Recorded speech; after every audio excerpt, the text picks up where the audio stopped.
आकाशवाणी गोरखपुर से प्रादेशिक समाचार।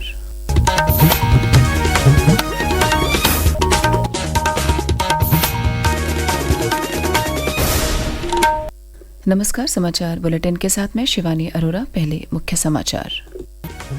सुप्रीम कोर्ट ने इलाहाबाद उच्च न्यायालय के आदेश को किया रद्द। कल एक अहम फैसले में उत्तर प्रदेश मदरसा शिक्षा बोर्ड अधिनियम 2004 की संवैधानिक वैधता को रखा बरकरार। वीरगाथा प्रोजेक्ट के अंतर्गत प्रदेश को देश भर में पहला स्थान। सर्वाधिक नामांकन कराने वाले देश के 50 जनपदों में उत्तर प्रदेश के 18 जनपद भी शामिल। प्रदेश सरकार ने आरओ, एआरओ प्री और पीसीएस प्री की परीक्षा की नई तिथि की घोषित। उत्तर प्रदेश लोक सेवा आयोग ने जारी किया विस्तृत कार्यक्रम। नहाय खाए के साथ शुरू हुआ 4 दिवसीय छठ महापर्व। आज शाम प्रति करेंगे खरना पूजन और प्रख्यात लोक गायिका शारदा सिन्हा का हुआ निधन। प्रधानमंत्री नरेंद्र मोदी सहित अन्य वरिष्ठ नेताओं ने जताया शोक। अब समाचार विस्तार से। सुप्रीम कोर्ट ने कल के महत्वपूर्ण फैसले में उत्तर प्रदेश मदरसा शिक्षा बोर्ड अधिनियम 2004 की संवैधानिक वैधता को बरकरार रखा है। कोर्ट ने कहा है कि यह अधिनियम धर्मनिरपेक्षता के सिद्धांत का उल्लंघन नहीं करते हैं।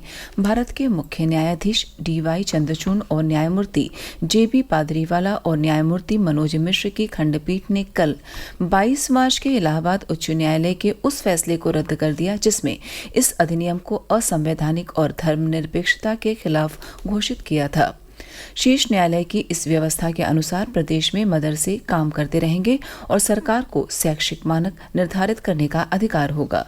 इससे पहले अप्रैल में शीर्ष अदालत ने विवादास्पद निर्णय पर रोक लगा दी थी।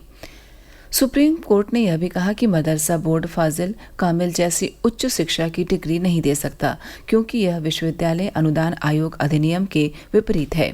लखनऊ ईदगाह के इमाम खालिद रशीद फरंगी महली ने सुप्रीम कोर्ट के फैसले का स्वागत किया है। वीरगाथा 4.0 प्रोजेक्ट के अंतर्गत प्रदेश ने देश भर में पहला स्थान हासिल किया है।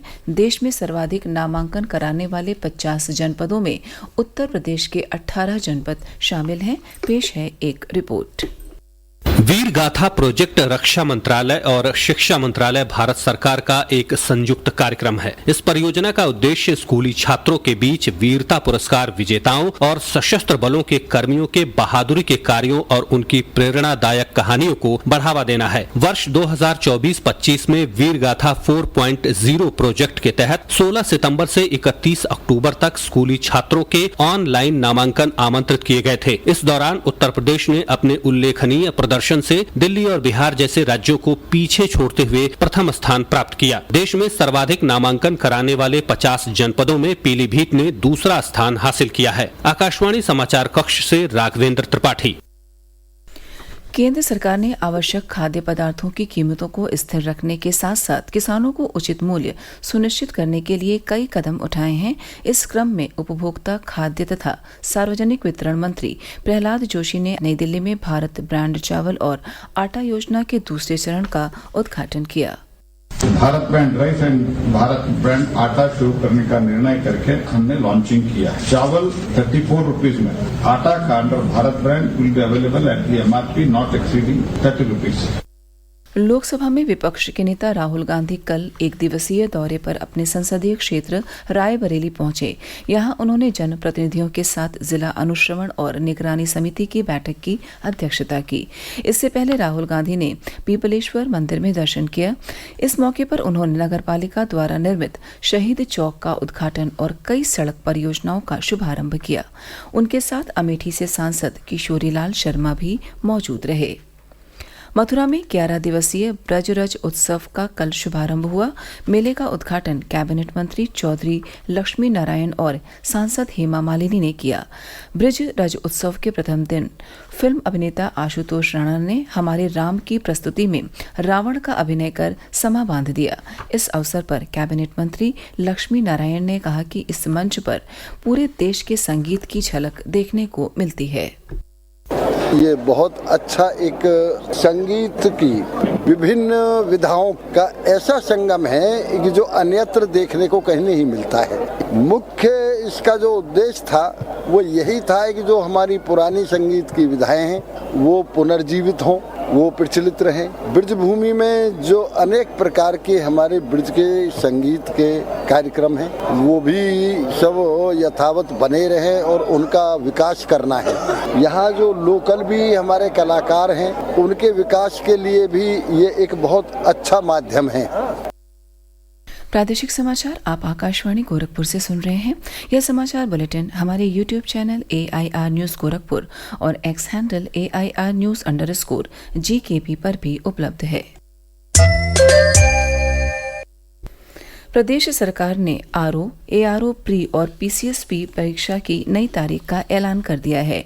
उत्तर प्रदेश लोक सेवा आयोग के अनुसार आरओ, एआरओ की परीक्षा 22 और 23 दिसंबर को 3 शिफ्टों में होगी।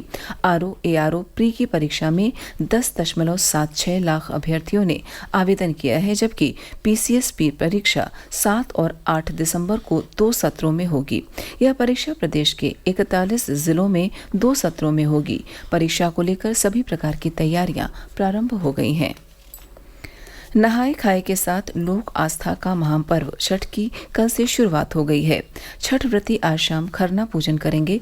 बृहस्पतिवार को निर्जल उपवास करते हुए छठ व्रती अस्तांचलगामी भगवान सूर्य को अर्घ देंगे और अगले दिन शुक्रवार को उगते हुए भगवान भास्कर को अर्घ देकर अपना व्रत संपन्न करेंगे। छठ पर्व को लेकर प्रदेश के सभी जिलों में, खास तौर से पूर्वी जिलों में विशेष उत्साह है। बाजार छठ पूजा की सामग्री से पटे हुए हैं। बाजारों में चहल पहल और भीड़ भाड़ है। उधर नदियों, तालाबों और छठ पर्व के लिए अस्थायी रूप से बनाए गए पोखरों को अर्घ देने के लिए तैयार किया जा रहा है। इन सभी स्थानों पर साफ सफाई और रोशनी के प्रबंध किए जा रहे हैं। मथुरा के वरिष्ठ पुलिस अधीक्षक शैलेश कुमार पांडे ने बताया कि लोगों को छठ पर किसी तरह की असुविधा न हो, इसके लिए पुख्ता इंतजाम किए गए हैं। अमरोहा के वासुदेव तीर्थ स्थल समेत अन्य सरोवरों पर पूजा के विशेष इंतजाम किए गए हैं। वाराणसी में गंगा के घाटों और सरोवरों पर एनडीआरएफ के जवान तैनात किए गए हैं। गोरखपुर में भी छठ के पर्व को लेकर खास तैयारियां की गई हैं। पेश है हमारे प्रतिनिधि की रिपोर्ट। उत्साह व उमंग के साथ गोरखपुर जनपद में छठ महापर्व की शुरुआत कल से ही हो चुकी है। पर्व के दूसरे दिन आज खरना है। इसमें महिलाएं दिन भर उपवास रखकर शाम को गुड़ की खीर और रोटी बड़े ही श्रद्धा भाव के साथ ग्रहण करेंगी। इसके बाद से ही छठ महापर्व को लेकर निर्जल व्रत का शुभारंभ हो जाएगा। कल बृहस्पतिवार को शाम को व्रती महिलाएं छठ घाट पर पहुंचकर नदी व कृत्रिम घाट के किनारे बनाए गए वेदी पर छठ माता की पूजा अर्चना करेंगी। इसके साथ ही अस्ताचलगामी सूर्य को पानी में उतरकर अर्घ देंगी। छठ महापर्व के अगले दिन शुक्रवार को ब्रह्म मुहूर्त में ही सुबह छठ घाट पहुंचकर सूर्य उदय के समय उगते हुए सूर्य को अर्घ देकर छठ महापर्व का समापन होगा। आकाशवाणी समाचार के लिए गिरीश नारायण चौबे, गोरखपुर। प्रख्यात लोक गायिका शारदा सिन्हा का कल निधन हो गया। उन्होंने कल दिल्ली एम्स में रात 9:20 पर अंतिम सांस ली। एम्स प्रशासन के अनुसार शारदा सिन्हा का सेप्टिसीमिया के परिणाम स्वरूप रिफ्रैक्टरी शॉक के कारण निधन हुआ। उल्लेखनीय है कि वो पिछली 11 दिनों से एम्स में भर्ती थीं। उनके निधन पर देश के प्रधानमंत्री नरेंद्र मोदी, रक्षा मंत्री राजनाथ सिंह, उत्तर प्रदेश के मुख्यमंत्री योगी आदित्यनाथ सहित अन्य राजनेताओं ने शोक संवेदनाएं व्यक्त की हैं। साथ ही उनके निधन को कला के क्षेत्र में अपूरणीय क्षति बताया है। त्योहारों के दौरान यात्रियों की सहूलियत के लिए उत्तर मध्य रेलवे एनसीआर से देश के विभिन्न भागों के लिए 22 विशेष रेलगाड़ियों का परिचालन कर रहा है। ये ट्रेनें गोरखपुर, सहरसा, जयनगर, पटना, मुजफ्फरपुर, दरभंगा, सिकंदराबाद और मालदा टाउन के लिए चलाई जा रही हैं। और अंत में इस बुलेटिन के मुख्य समाचार एक बार फिर। सुप्रीम कोर्ट ने इलाहाबाद उच्च न्यायालय के आदेश को किया रद्द। कल एक अहम फैसले में उत्तर प्रदेश मदरसा शिक्षा बोर्ड अधिनियम 2004 की संवैधानिक वैधता को रखा बरकरार। वीरगाथा प्रोजेक्ट के अंतर्गत प्रदेश को देश भर में पहला स्थान, सर्वाधिक नामांकन कराने वाले देश के 50 जनपदों में उत्तर प्रदेश के 18 जनपद भी शामिल। प्रदेश सरकार ने आरओ, एआरओ, प्री और पीसीएसपी की परीक्षा की नई तिथि की घोषित। उत्तर प्रदेश लोक सेवा आयोग ने जारी किया विस्तृत कार्यक्रम।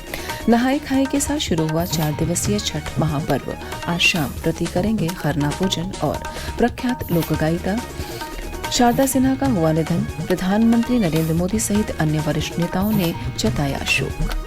इसी के साथ प्रादेशिक समाचार समाप्त हुए। नमस्कार।